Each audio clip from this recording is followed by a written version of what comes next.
What's that flying through the air? It's a playground ball. I can see where it's gonna land. Right on Daniel's head. He doesn't notice. It's up to me to save him. I've got this.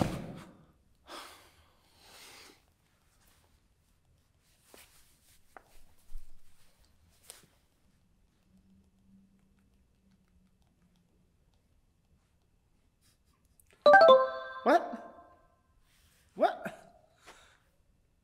Oh, hi! I just saved your life. You just texted me that. Yes, you were distracted by your phone. This was coming at you and I saved your life. I had no idea. I mean, yes, I was texting initially, but then I was reading because I'd gotten another text about our lesson today. And what does it say? It says, these lives are saved so that everyone's life can be saved. Yeah, and I kind of just saved your life, and it really does connect to what we're talking about today. But next time, don't be texting if a playground ball is flying through the air. Okay, well, thanks for letting me know. But tell them one more time, what are we talking about today? These lives are saved so that everyone's lives can be saved. Hey, do you guys have a baby I can borrow? Anybody? No one brought a baby to filming day? Okay, well, I came up with a backup plan. It's a stuffed animal. It's a little moose. And he's got snacks. Let's pretend that this guy's a little baby. You know what I love about little babies? You can love on them. You can hug them. You can give them snacks, and they're so grateful. They love snacks. You can even tickle them. But you know what's the best part? They can't tickle you back. I mean, like, what is this baby gonna do, right? I can tickle it all day long. But just like you can't tickle them back, they can't really do much for themselves. They need a lot of help. They need someone to save them. Like, say I decided, I want your food, baby, and I took it away. There's not a thing that baby can do. The baby needs a candy savior. Well, in our story today, or should I say stories, there is, or are, a baby, or babies, that need saving. But these lives were saved so that everybody can be saved. We're gonna start our story in Exodus. In Exodus, there's a baby born named Moses. And our story actually starts a little bit before he's born, because there is a king in Egypt, and his name is Pharaoh, which means king. So we'll call him Pharaoh. And Pharaoh is a man who loves power, and he loves being in charge, and he looks at all the Israelites in Egypt, people who loved God, and he was afraid that one day all those people would grow and grow and grow in numbers, and he'd lose his power. He'd lose his throne. So he made a decision. Kind of crazy decision if you ask me, but he decides he's gonna go and tell all the midwives. These are the ladies who help birth babies. All right, the ladies who help women who are about to give birth. He's gonna go to all these midwives and tell them, watch all the Hebrew babies that are born. All the ones that are girls, let them live. But all the ones that are boys, I want you to kill them. He wanted them to be killed. He was so afraid of power. He didn't want anybody else to come and have more kids who might eventually overthrow him, take his throne away. Well, these Hebrew midwives, they were God-fearing women. Not like, oh, I'm afraid of God, but they believed in him. They loved him. They honored him with their actions. And they didn't believe Pharaoh's request would do any of that. So when the baby boys were born, they let them live. Of course, that means the Israelites were growing and growing, growing, and Pharaoh is still scared. He's getting antsy, he's nervous, he's angry, and he tells everyone in Egypt, all right, any Hebrew baby boy that is born, I want you to throw him in the Nile River. A river? A river that stretches over 4,000 miles long? I didn't learn how to swim till I was 5, and I know adults who don't know how to swim now. You think those babies knew how to swim? No, they needed someone to save them. This is where Moses comes into the story. See, Moses was a Hebrew boy, and he was born to a Hebrew woman named Jochebed. Jochebed she saw that there was something special about her baby. So instead of doing what Pharaoh requested, she decides to keep him hidden, and she hides him for as long as she could, which was about 3 months. But when she reached a point that she couldn't anymore, she comes up with a plan to put him in the river, to keep him safe, but no longer hidden. She takes these papyrus leaves, also known as Nile grass, that grew on the Nile River, and she wove this basket, and she made sure that it was seamless as best as she could. Then she took tar, which is like this natural thing that grows out in nature, and she covers the bottom of it, and it helps keep it waterproof so that that basket can float. She then puts her baby in there and leaves him in the reeds in the tall grass by the river. So Pharaoh's daughter, the princess, comes over to take a bath, because they don't have showers back then. And when she's going to go take a bath in the river, she sees the basket, and she sends one of her servants to go retrieve it. And in the distance, hiding, is the baby's sister. Her name is Miriam. Miriam watches as Pharaoh's daughter, the princess, opens that basket and finds the baby. And she goes, "This must be a Hebrew boy." And that's when Miriam runs in and she goes, "Well, would you like me to go and get one of the Hebrew women to nurse the baby, which is like to feed it and take care of it?" And the princess said yes. And she goes, and guess who she goes and gets? Jochebed, the baby's mom, her mom. And when they come back, she gives the baby back to his mother, not knowing, and even offers to pay her to take care of this baby. Now, Jochebed got to take care of her son for a little bit longer. And when he got older, she actually had to give him back to the princess because the princess adopted him. It's kind of crazy. He went from hidden to royalty.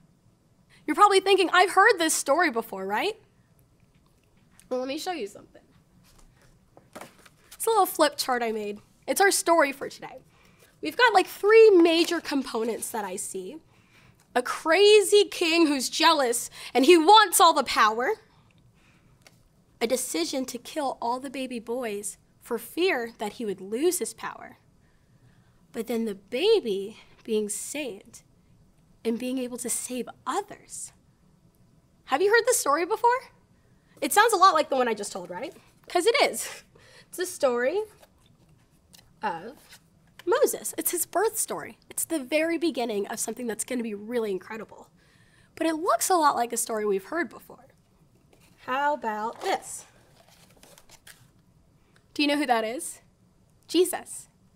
Moses' story has a lot of similarities to Jesus' story, his birth story. And I want to see if you guys can help me find all of them. There's like 5 major ones, so I want you guys to just listen as I tell you the story and try to count all 5. But if you don't get them, don't worry, we'll review them afterwards. So Jesus' story starts with him being born in Bethlehem, in Judea, also known as Judah. And you might remember this. He was born in a manger, and when he was born, his mom wrapped him very carefully, snugly in strips of cloth. She knew that Jesus was special because an angel came and told her so. But other people also knew he was special, because when he was born, a bunch of wise men had come in from the east, and they approached King Herod and asked him, "Where is the king? We saw the star." Now, King Herod's thinking, I'm the king. What king are they talking about?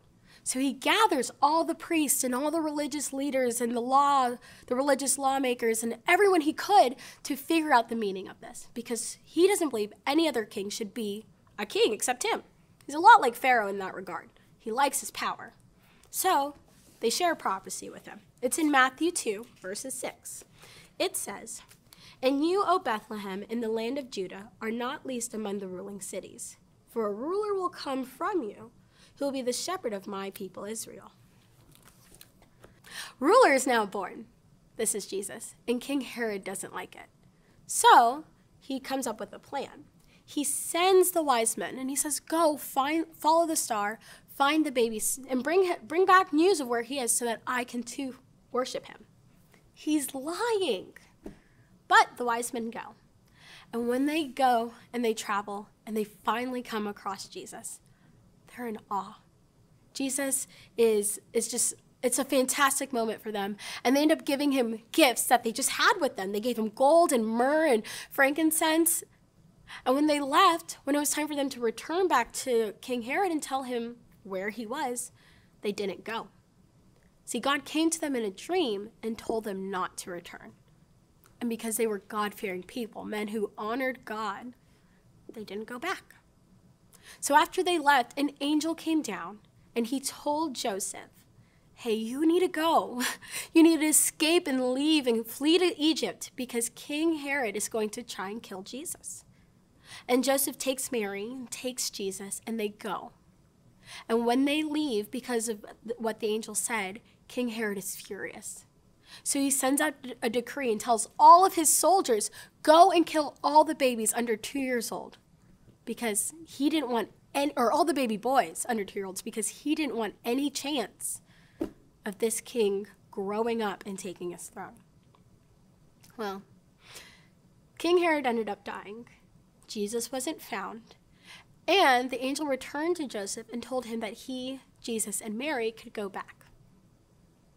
Now, we know Jesus' story doesn't end here. He grows up to be king of all and sit at the right hand of God, and he's royalty. But he started out hiding. His life was saved so that everyone's life can be saved. Isn't that amazing? Did you guys catch the 5 similarities between the stories? It's okay if you didn't. We'll go through them. First and foremost, King Herod and Pharaoh were bad dudes who didn't like anyone taking their power, right?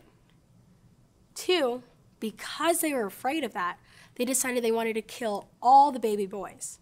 Sorry, girls. Back then, we couldn't be rulers, but they were killing all the baby boys. 3, God-fearing people interfered with their plans. When King Herod told the wise men to go and find the location and come back and tell him, they didn't. They went in the opposite direction because God told them not to go back. And when Pharaoh told the midwives to kill all the baby boys that were born, they didn't because they knew God wouldn't have wanted that. Now, 4, the moms of these babies, Jochebed and Mary, knew that their babies were special, and they took care of them in the best way they could. Whether it was Mary snugly wrapping Jesus or Jochebed creating that basket to protect Moses.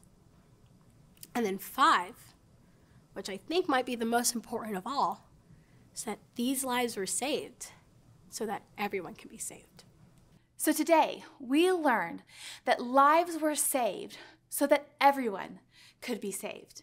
First, Jochebed saved Moses. She put baby Moses in a basket in the Nile River, and his life was saved so that all of the Israelites could be saved. His life was saved so that everyone, all of the Israelites could be saved. But that's not the only story we learned today. There was a parallel story. Do you remember it? I remember it. Jesus. Joseph saved Jesus' life when he was a baby so that all the nations of the earth could be saved through Jesus. That's right. When Jesus grew up, he died on the cross, and he saved all nations through his death and resurrection. So just like Jochebed saved Moses so all the Israelites could be saved, Joseph saved baby Jesus' life by going to Egypt so the nations of the earth could be saved. But that's not all. There's more, and it involves you. Are you ready to see it? Jesus is our Savior, and he has saved you. And you get to tell everyone. Now, of course, you don't save everyone. Jesus is the one who does the saving. He's our Savior. We already said he saved the nations, right? But you get to tell everyone. His life was saved so that everyone could be saved. But you get to play a really important part.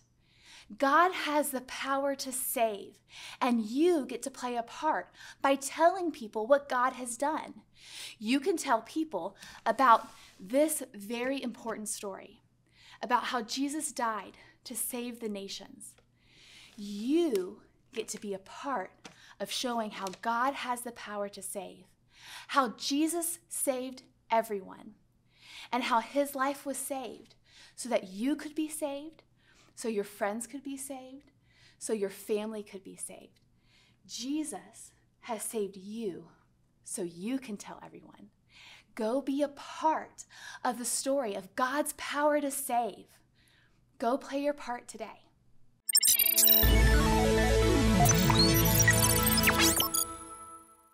All right, guys, today we learned that these lives could be saved so that many lives could be saved. And I'm going to ask you a few questions from the Bible story to see if you can remember. The first is a question about two kings. What were the names of the two kings from our stories today? Give you a second. And yes, it was Pharaoh and Herod. All right, second question. Who chose to listen to God instead of people? And there are a couple answers that are right in this one. If you said the midwives or if you said the wise men, then you're correct. All right, third question. Whose lives were saved so that many lives could be saved? Seems pretty straightforward, and it should be like the easy answer. That's right. It's either Moses or Jesus. Jesus' life was saved. He was raised from the dead so that all people could be saved. But let's do something together to help us remember the story we learned today. We're going to be making a little booklet that we can fill in and illustrate with the message from the story today. Here's what we'll do. All you need is a piece of paper and some scissors. So you'll fold the paper in half, like this. Fold it in half the other way. And then give it one more fold. That's the easy part. Here comes the next easy part. Unfold it once, unfold it twice, and there's one side that has the crease on it. On that side, we're going to cut down the middle, only to the middle, like so. So there should be a hole right in the middle of your paper. Then all you need to do is fold it over, make sure you see that hole, push it all together, and then fold it together. You've created yourself a little book. And inside this book, you can write the story of Moses, the story of Jesus, or you could write your own story and how Jesus saved you. And then you can use that story to share with others. Remember, Jesus' life was saved, Moses' life was saved, so that many others could be saved.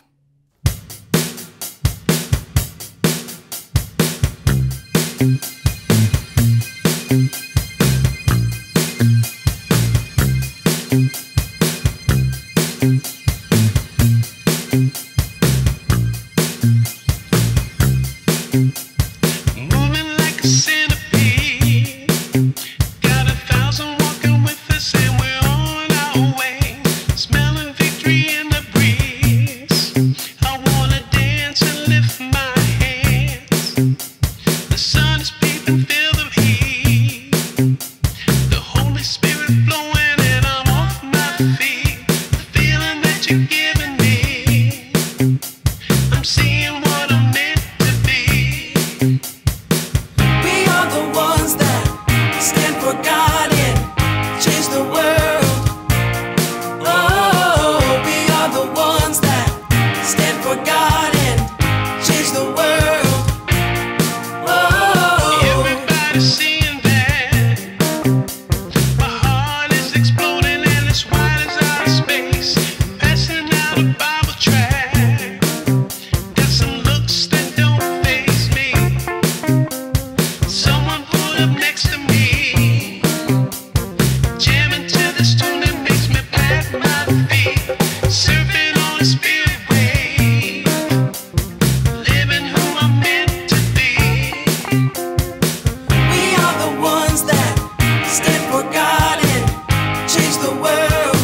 stand for God and change the world.